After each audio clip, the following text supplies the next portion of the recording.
At because of this, itong 3-day decline niya, I'm leaning more towards bearish bias intraday dito sa Bitcoin.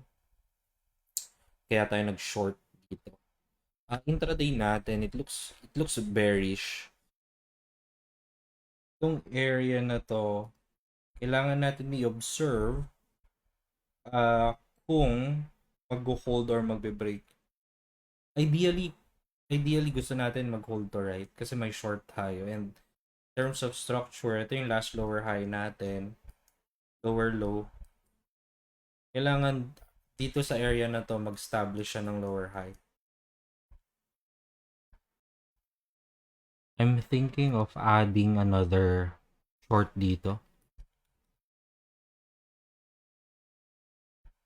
So I think may enough room for profit naman to. So we're going to add another short.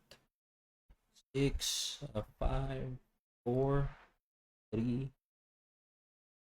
1. Okay, so nag-add tayo ng short. Stop just above the candlestick. Magka-cut ako ng position dito. So partial profit. Okay, so bumababa na yung Bitcoin. I think I'm going to close my trade na dito. Close first trade, second trade, close. Okay. Ayoko nang okay na ako dito.